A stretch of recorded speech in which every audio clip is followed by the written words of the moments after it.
Magandang araw mga kapuso, narito na tayo sa episode 319 ng Abot Kami na Pangarap, araw ng Huwebes. Sabi naman nilang dalawa, pakiusap, pakawalan nyo na po kami. Kasi sabi ni Doc, saan kayo pupunta? Akala nyo may isahan nyo ako? Kasi nga 'di ba, nasaktan nga ni Harry yung isang lalaki na kasama nga ni Dax kaya nakatulog ito. Ngayon sabi naman ni Dax, hindi kayo makakawala dito kasi nga nakikiusap nga si Lynette na pakawalan na lamang daw sila. Total nakuha naman daw niya lahat ng gusto niya. Hindi ko pa nakuha yung gusto ko kasi nga 'di ba sasamahan nga nila si Lynette na pumunta ng bangko para mag-withdraw. Ano naman ang pakialam ko diyan sa bata na yan? Wala naman akong gagawin diyan. Wala naman may bibigay sa akin pera yan. Lalaban ka? Kaya nakipagbuno na tong si Harry. Syempre mas matanda sa kanya to, mas matangkad, saka mas malakas. Kaya natalo pa rin siya sa suntukan. Napatumba siya. Tayo, laban. Tumayo tong si Harry. Sumugod, di ba? Inulo niya. Talagang dinala niya yung tiyan. Ngayon nasuntok siya at napasubsog na siya sa baba. Di ba? Umaawat naman tong si Lynette. Si Lynette naman sobrang matatakoting. Hindi nakakatulong. Dapat tumulong na lamang siya kay Harry kasi binubugbog na yung bata. Hanggang sa napatumba na yung si Harry at talagang halos manakaut na di ba? Nangihina na siya. Sabi ni Dax, gusto mo mapatay kita? Sinasakal niya. Ngayon, meron palang nakatagong tinidor itong si Lynette sa loob ng damit niya. Kinuha niya to at sinaksak niya si Dax sa likod. Kaya naantala ito, sabi niya, sasaksakin mo pa ako ha? Lalaban ka pa? Wala na, hindi na makapagsalita si Harry, hindi na rin makagalaw. Talagang malapit na siya makatulog. Ngayon, kinuha ni Dax yung tinidor at sinampal nga si Lynette na malakas. Kaya napasandal na lamang sa wall. Diba? Sabi niya, tutulong ka pa? Sasaksakin mo pa ako? Sabi niya, Ngayon, biglang dumating yung kasamahan ni Dax. Ano bang ginagawa mo? Diba sabi ko sa'yo, bantayan mo to? Sabi niyong kaibigan ni Dax, Ayan, lumalaban ka pa kasi. Kaya tuloy ako napapagalitan Hindi ka ditong bata ka. Tinayo si Harry tapos sinikmurahan pa. Sinuntok ng 2 beses. Sabi ni Lynette, tama na. Huwag nyo na siyang bugbugin. Tama na yan. Hindi ka dito. Sabi ni Dax, ikaw na bahala dyan Oo, ikaw na bahala dito. Tinulong ulit si Harry sa may kwarto. At nag-iiyak itong si Lynette. Samantala, ito namang si Moira, tinignan yung laman ng sobre nung DNA report. Sabi ni Moira sa isip niya, pakialamero ka, matanda ka. Kung hindi ka na sana nakialam pa, hindi sana tayo umabot sa ganito. Ngayon, tuluyan ko nang susunugin at sisirain ang ebidensyang to. May nalaman ka pang DNA test report. Wala na, nasunog na yung ebidensya. Nasunog na ni Moira gamit ang lighter. At iniwan na lamang niya yung papel na nasusunog doon sa may labas. Habang ito'y tinitignan niya. Samantala, umaga na nga, at hinahanap nga ni Annalyn itong nanay niya kung naka-duty na ba. Tinawag niya si Nurse Biko, saka yung isa, 'di ba? Kung nakita ba raw si nanay niya. Sabi naman 2 nurse, hindi raw nila napansin si Lynette, 'di ba? Nag-aalala siya. Ngayon, sakto naman na dumating tong si Chang Susan. Annalyn, nabalitaan mo na ba yung nangyari? Ano po yan, Lola?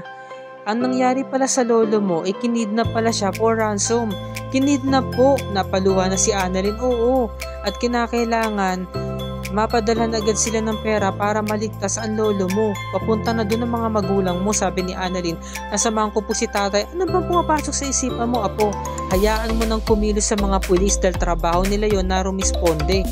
Hayaan mo na, mapapahamak ka lang Huwag ka nang pumunta doon. Ngayon nakikinig itong si Doc Carlos. At syempre, nangiilam na naman tong kontrabidang to. Sabi niya, Annalyn, di ba kakasabi ko naman sa'yo, wag kang magbibintang nang wala kang pinangahawakang matibay na ebidensya. Sa ngayon, sinira mo ang pangalan ni Zoe sa Apex.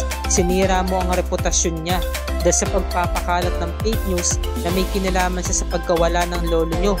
Naman pala ang totoo, kinidnap siya. Yan kasi ang hirap sa'yo, Masyado kang pabida-bida. Akala ko ba doktora ka? Sinabi niya, grabe, minaliit na profesyon ni doktora. Sabi naman ni Chang Susan, nagbabakas sakali lang naman po, Dok, kasi nga po, masama po ugali ng mag-ina. Yun na nga po Chang wala po siya pinangahawakan na matibay na ebidensya. Sabi niya, Alam mo, Annalyn, kailangan mo muna mag-assess at magbigay ng orally. para nga naman makapagbigay ka ng tamang treatment gaya ng ginagawa mo sa mga pasyente mo. Dahil kapag hindi mo yung ginawa, makakapatay ka. Sabi niya, no? Samantala, biglang dumating itong si Moira. At syempre, nag-aalala kuno. Sabi niya, kamusta na si Papa? May balita na ba ang mga pulis? As of now, Moira, wala pa rin. Bakit, Giselle? Meron bang problema? Bakit tahimik ka? Sabi ni Giselle, no? Dahil ayokong nangingialam ka sa problema ng pamilya namin. Dapat nga wala ka dito eh. Ano na naman ba yun, Giselle? Oo, alam ko. Meron kaming samaan ni Papa. Pero hindi ko naman magagawa yun eh. Nandito nga ako para tumulong sa inyo. Dahil nag-aalala rin ako. Gusto kong tumulong sa inyo. Sabi ni Giselle na wala akong pakialam. Eh si Ubing nga tinulak kong sa hagdanan eh. Na mismong asawa mo. Eh kung si Papa pa kaya pwede mo rin yung gawin sa kanya. Sabi ni Robert, no? Ate please, tama na. Para nalaman to kay Lolo. Sabi naman ni Moira, no? Ano na, Robert? Ano na bang balita? Sabi naman ni Robert, no? Ayun, meron na kaming pera kaso kulang. Magkano ba? I said, magkano nga, Robert? Kulang pa ng 10 million. Sabi naman ni Moira, no? Alis na ako. Sabi niya, no? At syempre, sabi nga niya, Ate Giselle, willing naman akong tumulong eh. Sabi naman ni, Robert, hayaan mo na ate, alang-alang na lamang kay Papa. Nandito naman si Moira para tulungan tayo eh. Para ibigay yung kulang na pera. Sige na, kukontakin ko na yung bangko, sabi ni Moira. Samantala, nagising na nga tong sinahari sa kasilinit. Dahil ginising na nga sila nung kaibigan ni Dax. Sabi nung kaibigan ni Dax, gising na kayo, umaga na, sikat na araw oh. Oy, eto yung damit, Madam Snow White, magbihis ka. At pupunta pa tayo sa bangko. Tapos kinuha si Harry na sabi niya, halika dito sa labas. Kailangan mo lumabas dahil magbibihis si Madam Snow White. Anong tinitingin mo dyan? Makasapakin pa kita dyan eh. Ngayon dumating na nga itong si Zoe sa Apex at inawat siya ni Annalyn. Sabi ni Annalyn, sorry Zoe. Ano sorry? Sorry lang ha? Hayaan mo akong makabawi sa'yo. Anong klaseng bawi? Kakausapin mo yung mga staff ng buong hospital. Sabihin mo, palabas lang yon, nagkakamali ka, kaya back to work. Ganun lang yon, ganun na lang. Matapos mo sirain ang reputasyon ko sa kapangalan ko. Alam mo, hindi ko alam kung ba't mo itong ginagawa sa akin eh. Grabe na yung hatred mo sa akin, Annalyn. Hindi ko na alam kung inggit ba to. Ano ba itong mga ginagawa mo sa akin? Kung nagiselos ka? Hindi, Zoe, hindi yun sa ganun. Hindi, ang gusto mong palabasin, naiinggit ka. Kaya ako gumaganti sa akin. Ngayon sinisiraan mo yung pamilya ko. Kaya totoo naman pala, kinidnap for ransom si Lolo. Alam mo, hindi ko naman magagawin sa Lolo ko dahil apo niya ako. Mahal na mahal ko siya.